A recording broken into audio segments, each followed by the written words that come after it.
सुर में गाना सीखिए पाधानीसा ऐप के साथ। AI powered personal music teacher from Saregama.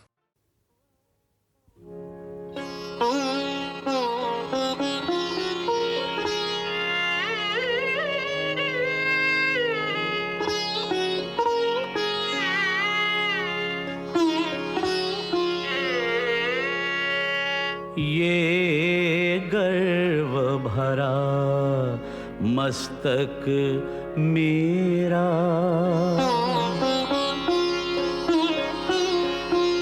ये गर्व भरा मस्तक मेरा, प्रभु चरण धूल तक झुकने दे। अहंकार विकार भरे मन को निज नाम की माला जपने दे। ये गर्व भरा मस्तक मेरा, प्रभु चरण धूल तक झुकने दे। ये गर्व भरा मस्तक मेरा।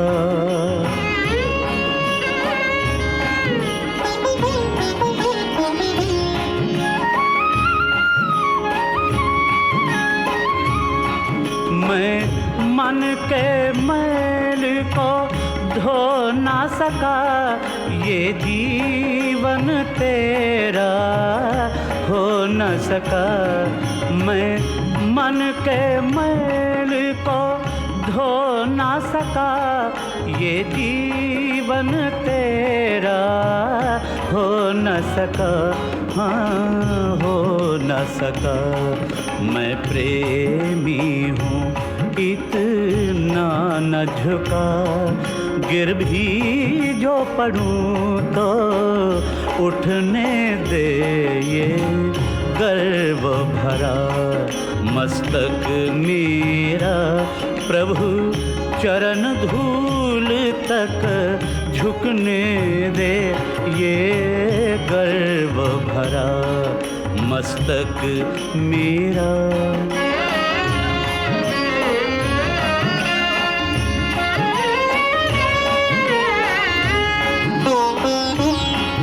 मैं ज्ञान की बातों ने खोया और कर्महीन पढ़कर सोया।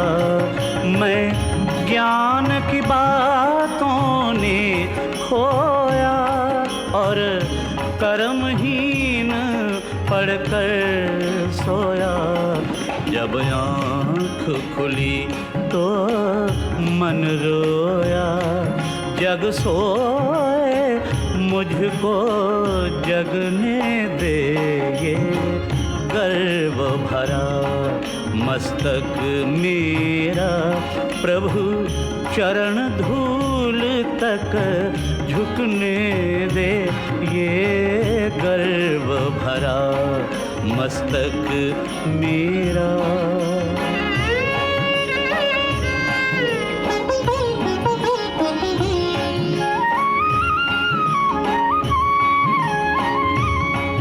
जैसा हूँ मैं खोटा या खरा, निर्दोष शरण में आ तो गया। जैसा हूँ मैं खोटा या खरा, निर्दोष शरण में आ तो गया। हाँ, आ तो गया। एक बार ये कह दे खाली जा, या प्रीत की रीत छलकने दे। ये गर्व भरा मस्तक मेरा, प्रभु चरण धूल तक झुकने दे। ये गर्व भरा मस्तक मेरा।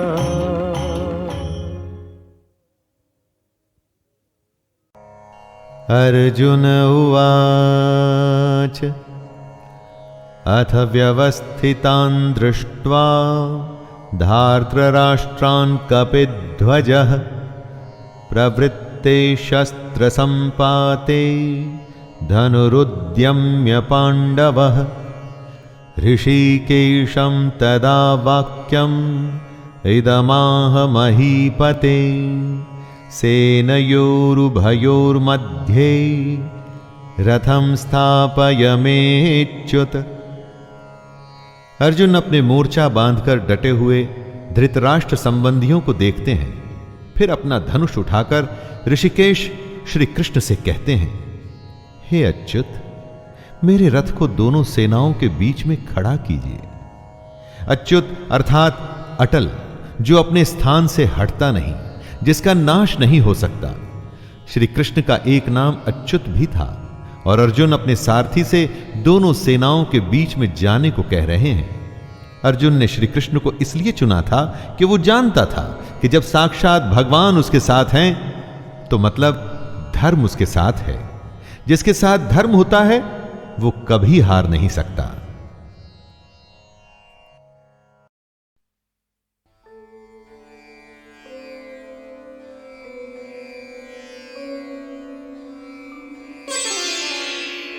सुमिरन दीप जलाई के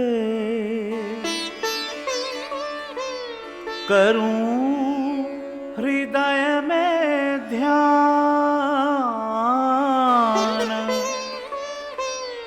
शरण पड़े की लाज रख हे मेरे भगवान।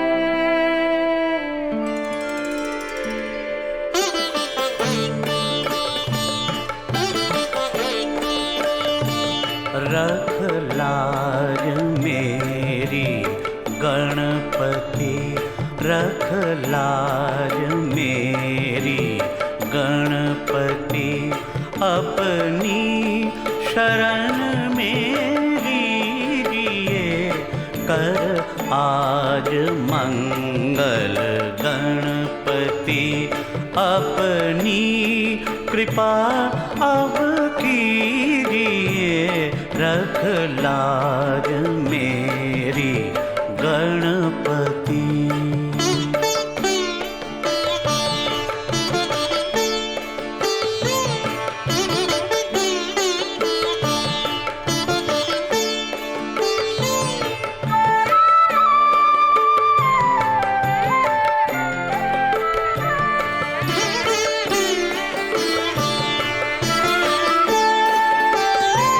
सिद्धि विनायक दुख हरण, संताप हारी सुख करण,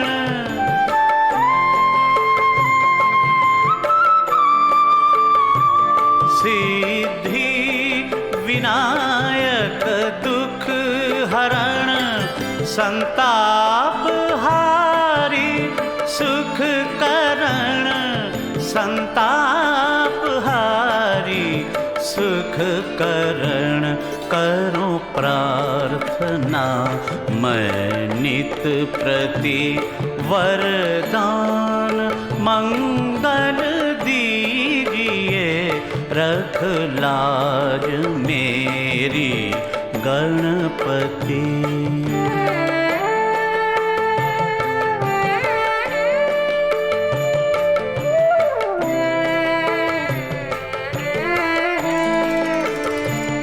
तेरी दया तेरी कृपा हे नाथ हम मांगे सदा,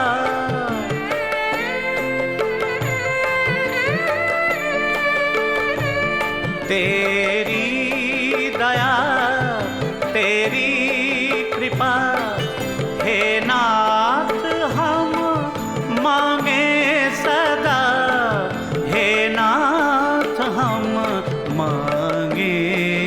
सदा तेरे ध्यान में खोवे मति।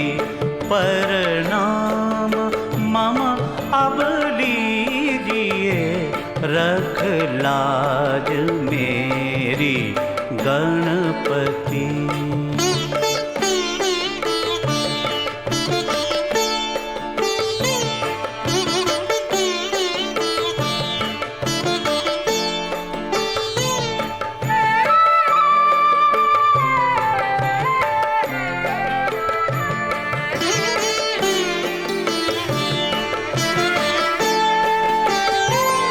करते प्रथम तव वंदना, तेरा नाम है दुख भंजना।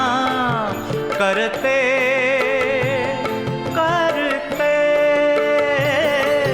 करते प्रथम तव वंदना, तेरा नाम है दुख भंजना।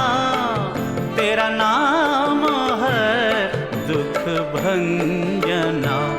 करना प्रभु मेरी शुभ गति, अब तो शरण तेरी घिए।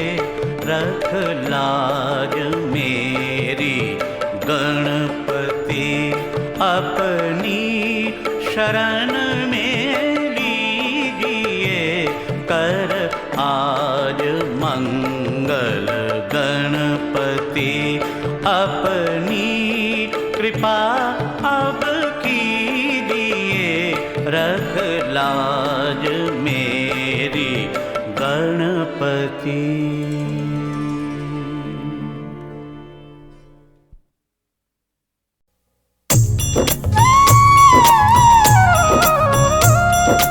श्री रामचंद्र जी महाराज के भरे दरबार में विभीषण ने ताना मारा कि ये बजरंगबली, क्या तेरे मन में भी श्री राम है? हनुमान जी ने श्री राम का नाम लिया और सीना फाड़ा, बोले ये ले देख, जय श्री राम। नहीं चला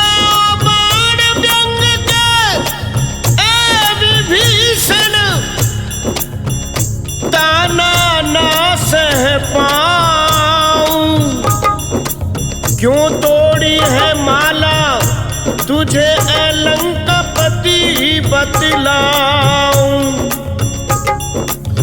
मुझ में भी है तुझ में भी है, सब में है समझाऊं। ए लंकापति विभीषण ले देख, मैं तुझको आज दिखाऊं। और वीर बजरंगबली ने सीना चीर दिया और बोले ये ले देख, जय जय श्री राम, जय जय श्री राम।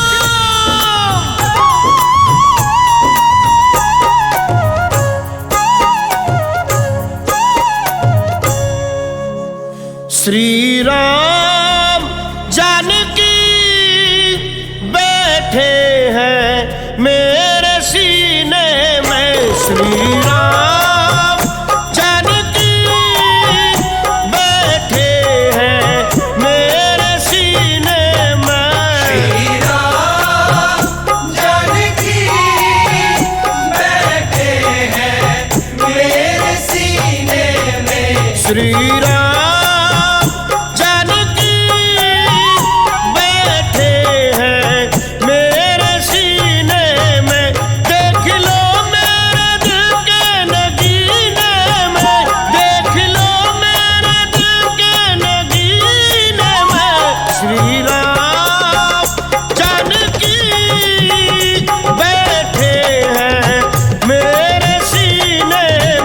श्री राम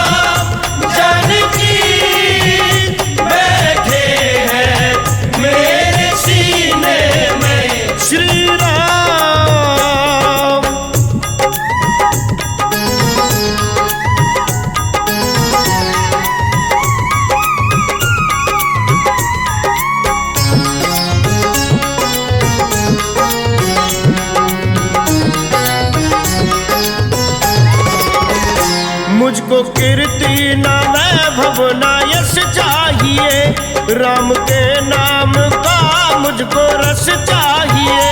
मुझको कीर्ति न वैभव न यश चाहिए, राम के नाम का मुझको रस चाहिए।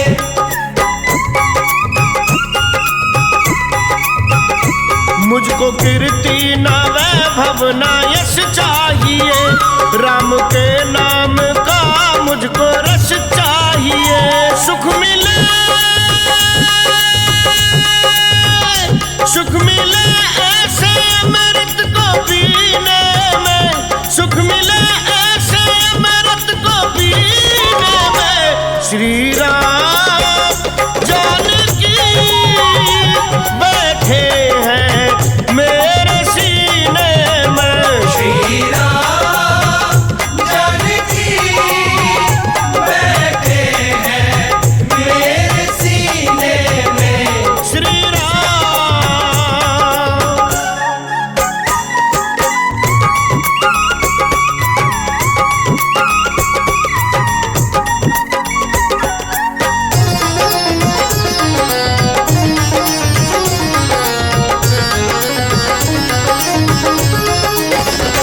राम रसिया हूँ मैं, राम सिमरन करूं, सिया राम जी का सदा चिंतन करूं। राम रसिया हूँ मैं, राम सुमिरन करूं, सिया राम का सदा ही मैं चिंतन करूं।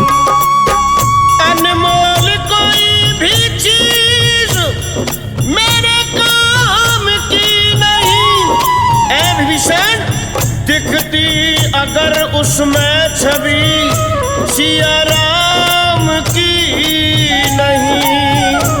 राम रसिया हूँ मैं, राम सिमरन करूं, सिया राम जी का सदा चिंतन करूं।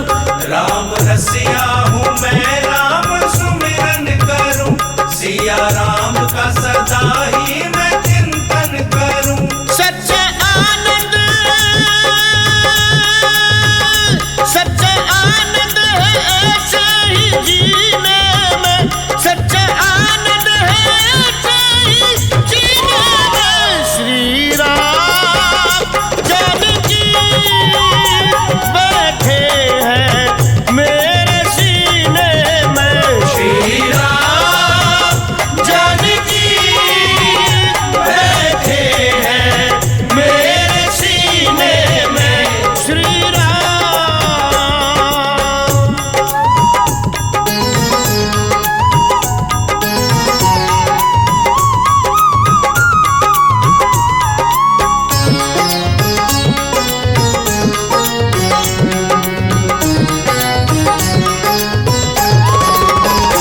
फाड़ सीना है सबको ये दिखला दिया, भक्ति में मस्ती है बेधड़क दिखला दिया।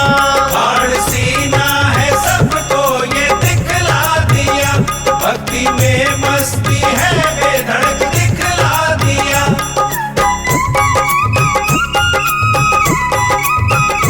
फाड़ सीना है सबको ये दिखला दिया, भक्ति में मस्ती है बेधड़क दिखला दिया। कोई मस्ती न सागर के मीने में, कोई मस्ती न सागर के मीने में। श्री राम जानकी बैठे हैं मेरे सीने में। श्री राम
ॐ सत्यम्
धीमहि धियो यो न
दोस्तों, क्या कभी ऐसा हुआ है कि आपने किसी काम को पूरी श्रद्धा, पूरी डेडिकेशन से किया हो, पर उसका रिजल्ट वैसा ना मिला हो जैसा कि आप चाहते थे? क्या कभी ऐसा लगता है कि आप कुछ भी करें, उसका परिणाम बस बुरा ही बुरा आता है? इसी कारण से कई बार आप कुछ भी अच्छा होने की आशा भी छोड़ देते हैं। कुछ लोग इस प्रकार की बातों को ग्रहों के दोष का नाम दे देते हैं। बहुत से लोग ऐसे भी हैं जो इस तरह की बातों में विश्वास नहीं रखते, पर वो भी इसे पिछले कर्मों का हिसाब या प्रारब्ध कहते हैं, या लक या डेस्टिनी कहते हैं। जी हां, मैं शैलेंद्र भारती आज आपके सामने शिव पुराण से एक कथा को लेकर के आ रहा हूं, जिसका शीर्षक है पिप्पलाद अवतार। हमारे नवग्रहों में शनि को एक बहुत बड़ा स्थान दिया गया है। इसको ग्रहों में न्यायाधीश यानी कि एजुडिकेटर की उपाधि मिली हुई है। आज की हमारी कथा शिव पुराण से है, जो हमें यह बताती है कि आप कितने ही बड़े क्यों न हो, पर अपने कर्मों से बड़ा कोई नहीं। और यदि किसी कारणवश आप पर किसी ग्रह या किसी बात का दुष्प्रभाव है, तो ईश्वर की स्तुति ऐसे दुष्प्रभावों, बैड इन्फ्लुएंसेस को खत्म करने की क्षमता रखती है। महर्षि दधीची की कथा के बारे में तो आप जानते ही हैं कि कैसे उन्होंने अपने प्राणों को त्याग कर अपनी अस्थियां इंद्र को सौंप दी थी, ताकि उनकी हड्डियों से एक ऐसा अस्त्र बन सके जो असुर का नाश करने में सहायक हो। उनकी पत्नी का नाम था सुवर्चा। जैसे ही इंद्र और दूसरे देवता महर्षि दधीची के आश्रम में प्रवेश किए, तभी महर्षि दधीची जान गए थे कि वो क्यों आए हैं, पर तब उनकी पत्नी सुवर्चा भी आश्रम में उपस्थित थी। उनके होते हुए दधीची जी के लिए प्राण त्यागना संभव नहीं था। तब महर्षि दधीची जी ने किसी बहाने से अपनी पत्नी सुवर्चा को आश्रम से बाहर भेजा और अपने प्राण त्यागे थे। देवताओं की असुरों पर जीत का रास्ता तो सुनिश्चित हो गया था, पर उस आश्रम में एक बड़ी अनूठी बात हुई थी। जब महर्षि दधीची ने अपनी पत्नी सुवर्चा को आश्रम के बाहर भेजा, तो वो नहीं जानते थे कि वो गर्भ से थी। सुवर्चा जी के गर्भ से महर्षि का ही तेज जन्म लेने वाला था। दधीची तो अपनी अस्थियां सौंप पंच महाभूत में विलीन हो गए। जब सुवर्चा वापस आश्रम में आई, तो उन्हें पता चला कि उनके पति अब इस दुनिया में नहीं रहे। तो सुवर्चा को लगा कि अब इस जीवन का क्या प्रयोजन, जिसमें उनके पति ही नहीं। सुवर्चा जी ने सती होने का निर्णय कर लिया। सुवर्चा सती होने ही जा रही थी कि तभी आकाशवाणी हुई कि तुम्हारे गर्भ में महर्षि दधीची के ब्रह्म तेज से भगवान शंकर का अवतार होगा। अब उनके लिए सती होना तो संभव ही नहीं था। भगवान शंकर के अवतार की रक्षा जो करनी थी। सुवर्चा एक वृक्ष के पास बैठ गई। समय आने पर एक बालक का जन्म हुआ। क्योंकि इस बालक का जन्म पीपल के पेड़ के नीचे हुआ था, इसलिए उसका नाम पड़ा पिप्पलाद। यही वो पिप्पलाद है जो शिव जी का अवतार भी है। माता सुवर्चा क्योंकि सती होने का निर्णय ले चुकी थीं, इसलिए बालक के जन्म होते ही वो भी ब्रह्म में विलीन हो गईं। बालक पिप्पलाद बिना माता और पिता के अकेला हो गया। बालक धीरे धीरे बड़ा होने लगा। महर्षि दधीची का पुत्र, शंकर जी का अवतार। आप इस बालक पिप्पलाद के तेज का अनुमान लगा ही सकते हैं। जब बच्चा थोड़ा बड़ा हुआ तो उसे अपने पिता के बारे में पता चला। पिप्पलाद ने देवताओं से प्रश्न किया कि उसके पिता की इतनी जल्दी मृत्यु कैसे हो गई। उन्होंने इतना महान काम किया था, ये तो सब जानते ही थे, परंतु मृत्यु योग इतनी जल्दी कैसे आ गया। तब देवताओं ने पिप्पलाद को बताया कि उसके पिता पर शनि की अशुभ दृष्टि थी। पिप्पलाद को भयंकर क्रोध आ गया। वो सोचने लगा कि यह शनि तो नवजात शिशु को भी नहीं छोड़ता और उसे भी अनाथ कर देता है। पिप्पलाद जान गए थे कि उसके पिता की मृत्यु का कारण कौन था। उन्हें यह भी पता चल गया था कि शनि भयंकर अहंकारी है और उसके कोप से कोई भी नहीं बच पाता। तब मुनि पिप्पलाद ने शिव की भक्ति आरंभ कर दी। भक्ति और तपस्या रुकी नहीं। एक दिन शनिदेव पिप्पलाद के सामने आ गए। पिप्पलाद ने अपना ब्रह्मदंड उठाया और शनि पर प्रहार कर दिया। शनि को पिप्पलाद की तपस्या और तेज का अनुमान था, इसलिए वो उस ब्रह्मदंड से बचने के लिए भागने लगे। भागते हुए तीनों लोक खत्म हो गए, पर ब्रह्मदंड ने शनि का पीछा नहीं छोड़ा और आखिर एक दिन वो दंड शनि के पैर पर आकर लगा। शनिदेव लंगड़े हो गए और इतना ही नहीं, मुनि पिप्पलाद ने शनिदेव को ग्रह मंडल से निकलने का भी श्राप दे दिया। श्राप भयंकर था। बिना किसी न्यायाधीश के सृष्टि का संचालन, मैनेजमेंट कैसे होती? देवताओं ने मिलकर पिप्पलाद से प्रार्थना की। पिप्पलाद मान गए, परंतु उन्होंने एक शर्त रखी कि 16 साल की आयु से कम बच्चों पर शनि का बुरा प्रभाव कभी नहीं पड़ेगा, यानी कि शनि बच्चों पर अशुभ दृष्टि नहीं डालेंगे। और जानते हैं दोस्तों, आज भी ऐसा हो रहा है। तभी से ऐसी मान्यता चली आ रही है कि यदि आपको लगता है कि आपकी कुंडली में शनि दोष है या 7.5 चल रहा है, तो मुनि पिप्पलाद की आराधना करनी चाहिए। इससे शनि दोष दूर होता है। परंतु यदि आप जन्म कुंडली, ज्योतिष इत्यादि की बातों को नहीं मानते, तो भी आपको यह समझना और सीखना होगा कि कर्मों का प्रभाव कॉज एंड इफेक्ट के जैसे होता है। यदि कोई कर्म आपने किया है तो कोई तो न्यायाधीश है। यदि कोई देव या भगवान नहीं तो कोई नेचुरल सुप्रीम पावर तो है जो उसको एडजुडिकेट करेगा, उसका निर्णय करेगा। उसी निर्णय के आधार पर उस कर्म का इफेक्ट होगा, और यह इफेक्ट हो सकता है कि इमीडिएट हो, यानी कि तात्कालिक हो, या देर से हो, या हो सकता है कि कई जन्मों तक होता रहे। दोस्तों, शिव पुराण की इस अद्भुत कथा से इस बात के लिए हम मोटिवेट होते हैं कि महर्षि दधीची जैसे महान पुरुषों पर भी उनके कर्मों का प्रभाव पड़ा, इससे वे भी नहीं बच पाए। तो फिर हमारी और आपकी क्या बात है? यानी कि साधारण मानवों की तो क्या बात करें। दूसरी बात यह कि शनि को अपने ऊपर कितना ही अहंकार था, अंत में वो भी चूर चूर हो गया। अहंकार या घमंड तो टूटता ही है, और टूटते हुए वो भयंकर दंड, पनिशमेंट भी अपने साथ लाता है। तो आप कितने ही बड़े क्यों न हो, कभी किसी बात का घमंड मत करिए। चलिए, इसी बात के साथ आज की इस कहानी को मैं यहीं विराम देता हूं। शैलेंद्र भारती को आज्ञा दीजिए। धन्यवाद।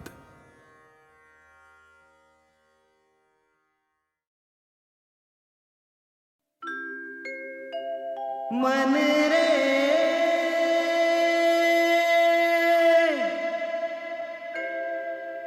मन रे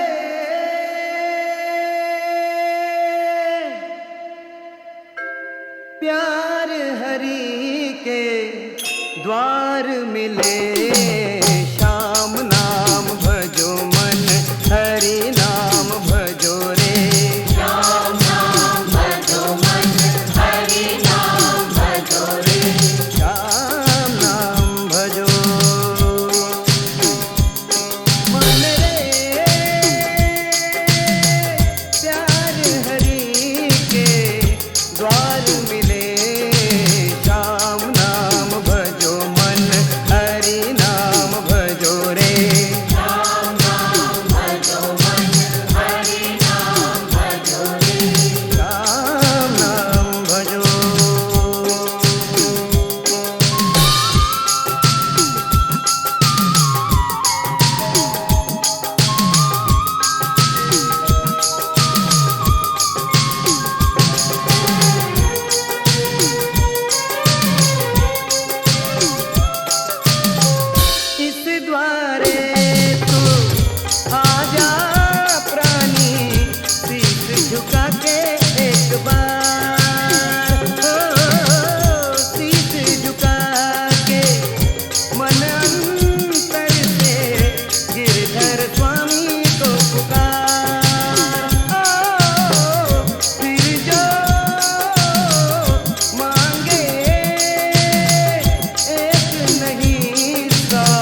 नमस्ते दोस्तों, मेरा नाम है ऋषि नंदा और आप सबका स्वागत हमारे इस कार्यक्रम प्रथा, संस्कृति और संस्कार में।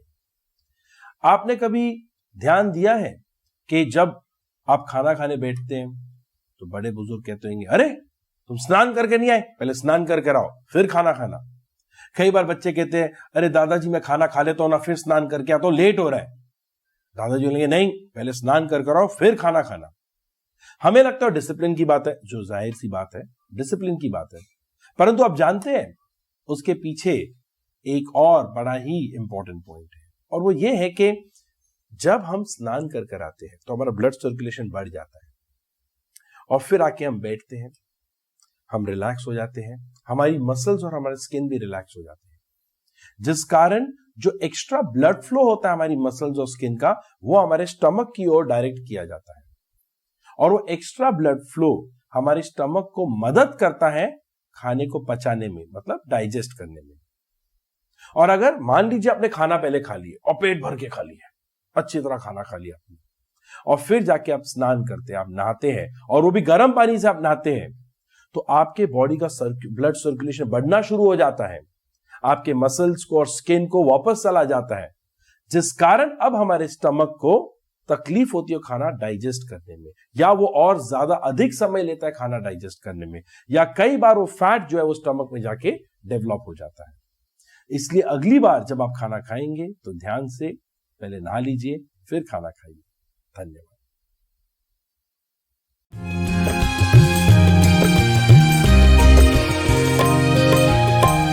तुलसी परि हरि हरि हरि पावर पूजहि भूत।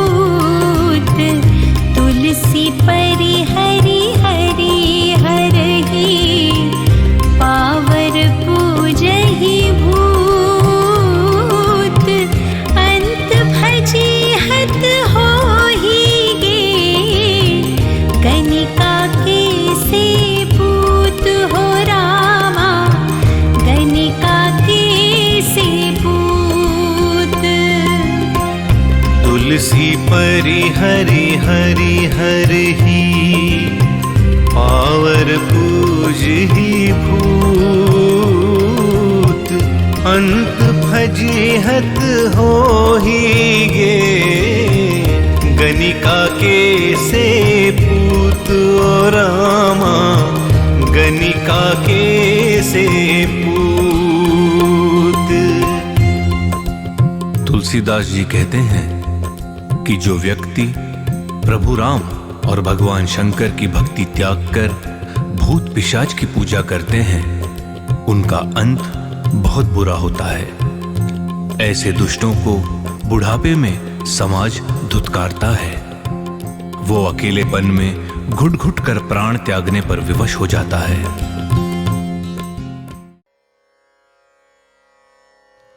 श्री भगवानुवाच परं भूयः प्रवक्ष्यामि ज्ञानानं मानमुत्तमं यज्ञात्वा मुनयः सर्वे परां सिद्धिमितो गतः।